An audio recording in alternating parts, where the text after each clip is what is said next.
Charles Gardner at the Highbury Pub as we continue our World Cup coverage.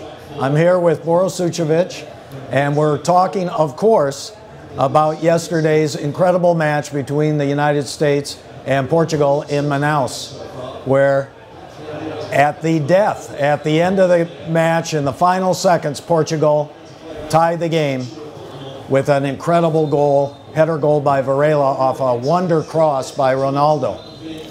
So, Boro, the U.S. had played so well during the match, and then for that to happen right at the end, they were inches away from qualification. Can the team bounce back from that as they approach this final match Thursday against Germany? Well, you know, as I watched the game and all that, and this is the reason why we love this game. It's so unpredictable. Yeah. And the game can elevate you and really excite you and take you to such heights of joy, and it can absolutely break you and disappoint you and just drive you absolutely crazy. Yeah, do I think that we can bounce back and get the job done against Germany? Absolutely, 100%. You have to believe in our team as you watch them play. A couple of weeks ago, we were chatting about all the intangibles that the American players bring to the World Cup. There is no team in the World Cup whose approach is better than ours. Our guys show up and they play to win. They expect to get something out of the game every time. So for me, I really see the game against Germany as an unbelievable opportunity for this group of players, with Dempsey at the top, to do something that has never been done. Knock Germany out of the World Cup. That is now quite possible, and that would be the talking point of all talking points in World Cup history. That would be something. Absolutely. If Jurgen Klinsmann knocks his country, his native country, out of the World Cup, would he be able to get back into Stuttgart or Munich? Yeah, well, he would have a hard time, you know, in terms of where does he live, where does he travel to, where does he vacation. California then becomes a sweet home for him. That's what we said.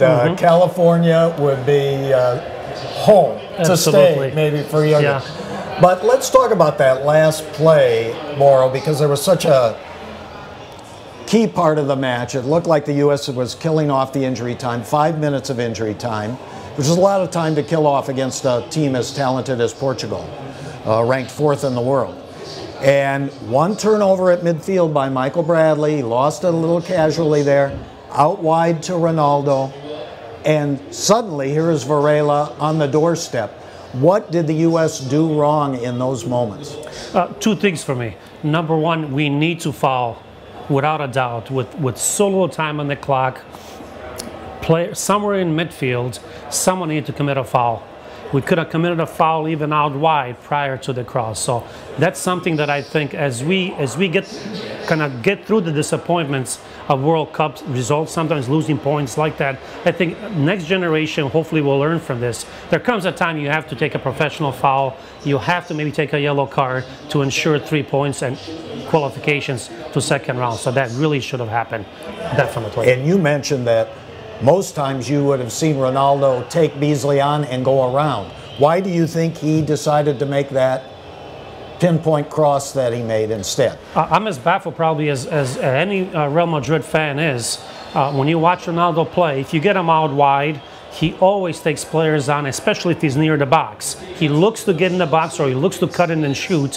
Why he chose to cross, only he knows. Was a lack of energy? Was it really he really had a subpar performance? He really didn't have a top-notch game. Right. So maybe it was a combination of things, and he decides to whip a cross, and an early cross on top of that, to one player in the box.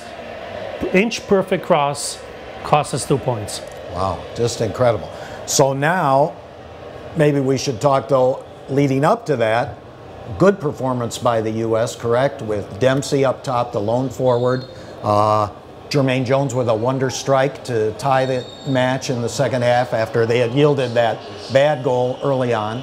What would you say from the overall U.S. performance? I think starting with Klinsmann at the top, I think he did a great job of setting the team up the right way. He did not have much to choose from in terms of, did he have a lot of options? He didn't. He went with the most obvious option, which is Dempsey there. from that point on, you rely on that great attitude of our players, that no matter who you put on the field, first and foremost, you're going to get an outstanding effort.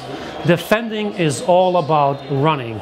Every player on our team is willing to run forwards and backwards for the team, which is a key in a tournament, obviously. Right. So in terms of the overall performance of the players, I think outstanding. It's just that the game cheated us with a few seconds to spare.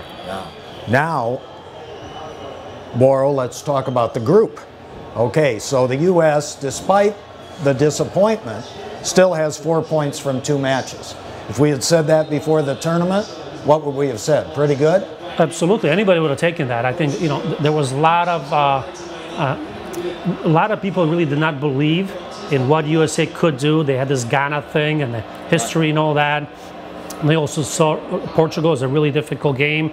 I tell you what, is 4 points after 2 games. Goal differential, pretty good. Goal differential isn't pretty bad, good, is yeah, it? absolutely, pretty Portugal's good. in trouble with absolutely, that. Yeah, exactly. And with, I believe Montari will be sitting out the next game, the center midfielder for Ghana, which is a huge loss for them in terms of ball winning. Big turn. Yeah, their best player at the moment, really. He's having a great World Cup.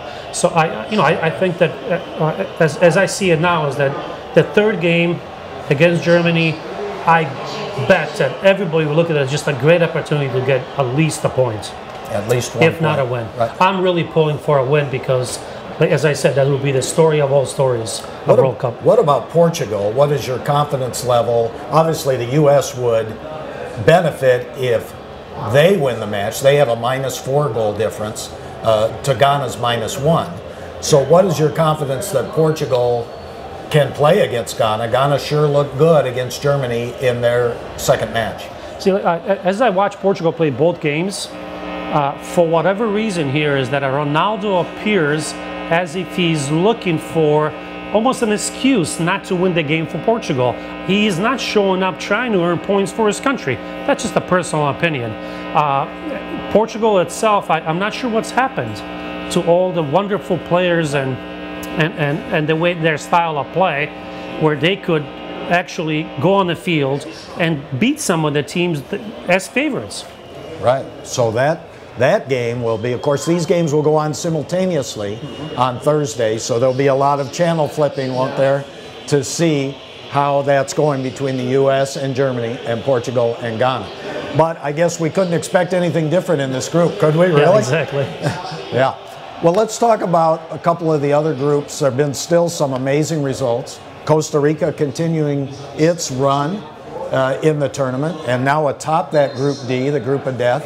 And now Italy and Uruguay fighting for their lives here in this game to see which team will advance. What do you think about that game and that group? And Uruguay playing England, which has already been eliminated. Yeah, exactly. Costa Rica Costa Rica playing England. Costa Rica really is just a great story. It really is, and a little bit of unfortunate thing that what FIFA chose to do with the testing 7 players. You know, dope testing after the game and all that. I think they put a little bit of a black mark on the game and all that for no reason. But you have to look at Costa Rica's performance so far, representing their country and CONCACAF. I just think it's absolutely great for what we're trying to do in this part of the world, trying to take another step closer to maybe semifinals, eventually to finals, and maybe having a team from CONCACAF win a World Cup. USA hopefully will be the one that first will do that for us. At some point, we got to start dreaming about that. What has Costa Rica done so well in this tournament? Just like USA, I think it's just been outstanding team play. Fit team, very fit team, committed, compact, playing for the result. And the unity of the team is so obvious. Right. And you can compare the games, to Portugal's way of playing. There's some countries that have been a huge disappointment already, and they're leaving. Really leaving. I mean, so you have to respect how far Costa Rica has gone, and don't be surprised if they make some noise even in the round of 16. Even the round of 16. Of course, the U.S., I guess to go back to that, we should maybe talk about the round of 16 if they can get there. They will be playing the Group H winner if they're second place. That looks to be Belgium, which has played fair, maybe not as well as some people expect, but they have a lot of talent. But the winner of Group G will play perhaps Algeria, which had a great match yesterday, or another team in that group. Russia's in there. What do you see for that? Is that an opportunity for the U.S., either if they're first or second? Well, for that reason, I absolutely hope that our players embrace this opportunity against Germany. If we could finish at the top and then end up with Algeria or Russia in the round of 16, I mean, that's a very, very winnable match for us. Then it gets you into the final 8. I mean, quarterfinals, and then from that point on, anything can happen in a 90-minute game. And with our level of fitness, with all the intangibles that USA brings to the table, and the biggest intangible being is that no other country in the World Cup has as much time together and as many exhibition games, as much preparation, plus really first-class preparation and accommodations for the team as well. All of that, I think, will just help us if we can get into the later rounds. Will this travel from Manaus back to Sao Paulo, then they go to Recife on Thursday?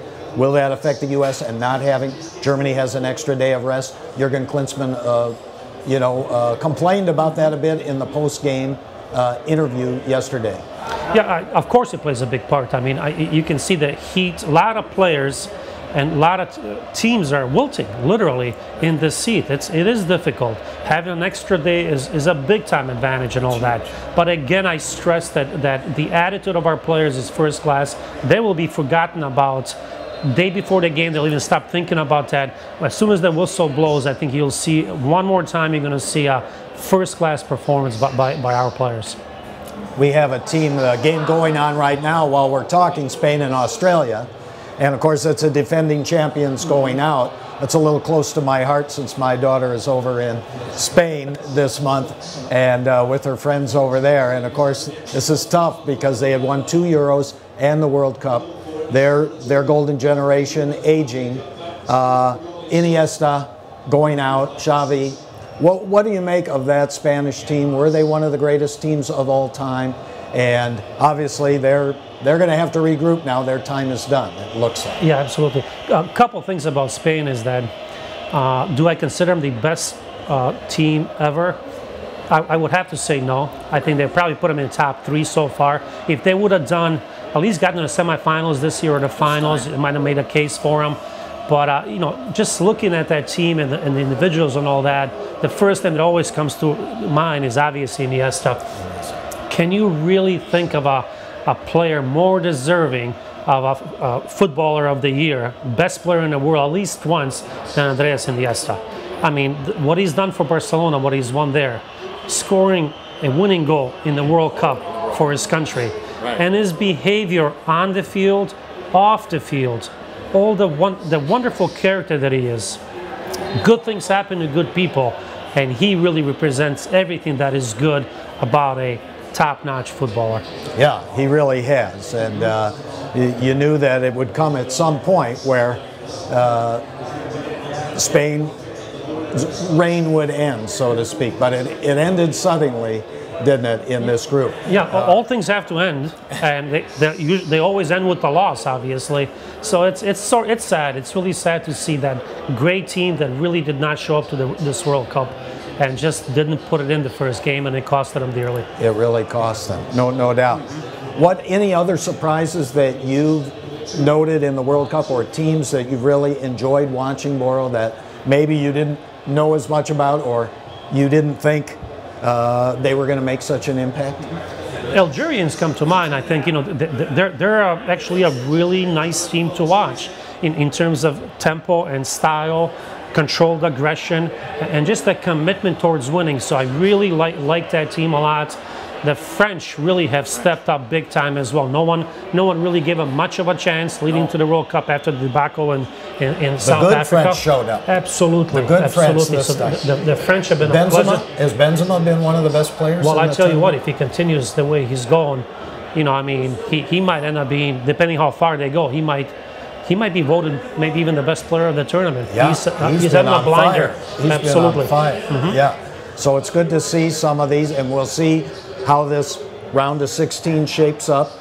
And that's going to be real interesting next week. We'll see if the U.S. is involved, and certainly a good chance for them. What would you say? Any changes to make for Thursday? Kind of a final word here, Boro. Any changes for the U.S.? And how do they approach this game on Thursday? I don't think you make any changes at all. Again, you got to look at the roster as well. It's not like we have, controversial, drops and non-selection. We basically have what we have, and it's actually quite obvious who should be in the lineup. So no, I don't think, unless there's an injury or maybe a player is tired, or maybe, which I don't think will happen. I think we stay the same unless Josie somehow recovers. I mean, I'm not sure, they haven't revealed how serious all that is, but I see stay with what's worked so far and just give this group of players another chance. I think it's a great opportunity for them to shine against Germany. Great opportunity on Thursday.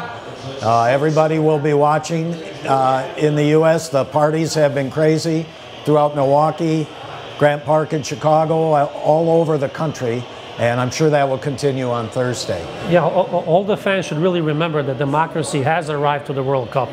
The favorites are no longer favorites. The media can pick their favorites, this and that, but at the end of the day, democracy is here. Anybody can beat anybody, and we're watching the World Cup, best World Cup ever. I mean, the games have been tremendous. Goals are pouring in, music, color, everything. Just enjoy this and endure, like as we did yesterday. We tried to endure that game yesterday and came up 30 seconds short. Enjoy and endure. I think that's good advice for Thursday. And so we'll see you next week as we talk about the round of 16. Charles Gardner and Boro Sucevic signing off.